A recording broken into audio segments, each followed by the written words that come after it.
بھائی رفع الیدین تو نماز کا حسن ہے، حضور نے حکم دیا ہے جی، حکم کتنے ہے؟ اور ایک وہ دیوبندیوں کا مولوی ہے، وہ اس کا نام رکھا ہے دلیل کا بے تاج بادشاہ، اس کے تاج کے ساتھ جو میں نے کر دیا ہوا ہے نا، وہ کہتا ہے جی میں اتنے لاکھ انعام دوں گا کوئی رفع الیدین کا حکم دکھا دے۔ سرکار ہم انعام نہیں لیتے، آپ سے آپ کی آخرت کا سوال کرتے ہیں کہ توبہ کریں اپنے اس جھوٹ کے اوپر۔ ہم دکھاتے ہیں رفع الیدین کا حکم بخاری مسلم سے، لیکن پہلے آپ بات کو سمجھیں، یہ ایک مقدمہ ہے۔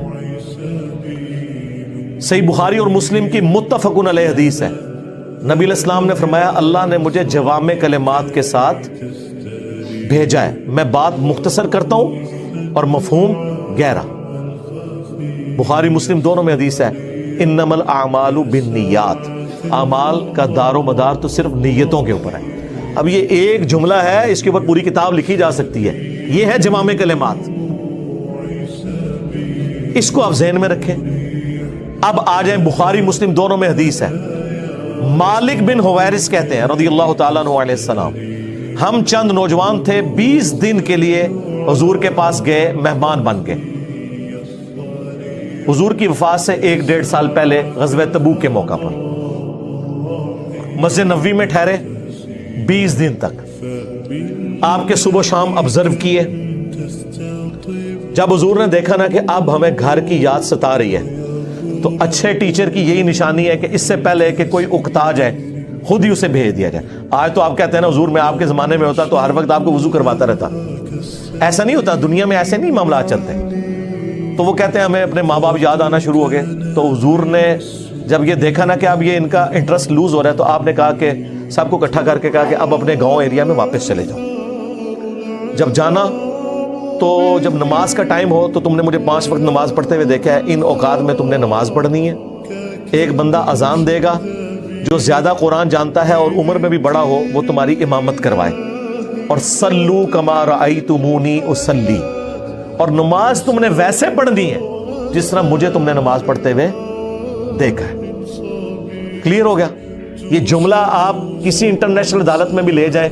تو وہ آپ کے علماء کی جہالت کے اوپر ہنسیں گے کہ اس کے بعد رسول اللہ کو یہ کہنے کی ضرورت ہے کہ جب نماز شروع کرنا تو ہاتھ کانوں تک اٹھانا، جب رکوع میں جانا تو ہاتھ کانوں تک اٹھانا، جب رکوع سے سر اٹھانا تو ہاتھ کانوں تک اٹھانا،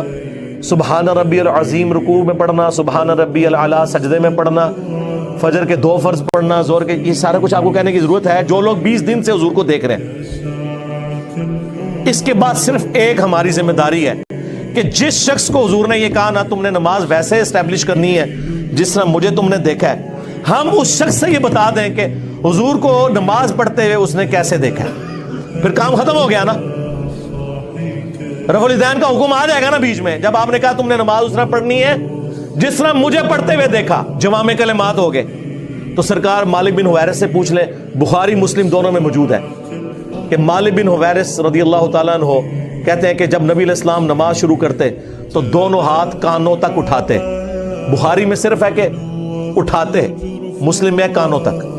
اور بخاری میں عبداللہ بن عمر کی جو حدیث ہے اس میں ہے کندھوں تک، ہتھیلیاں کندھوں کی سیدھ میں، انگلیاں کانوں کی سیدھ میں، یا یوں بھی اٹھا سکتے ہیں، کانوں تک اٹھاتے،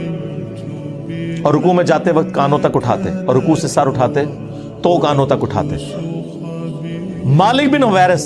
خود نماز کا طریقہ سکھا رہے ہیں، بلکہ بخاری میں الفاظ ہیں، وہ کہتے ہیں نماز کا میرا ارادہ نہیں تھا، میں تمہیں نماز سکھانے کے لیے بتا رہا ہوں کہ میں نے نبی علیہ السلام کو اس طرح نماز پڑھتے ہوئے دیکھا ہے۔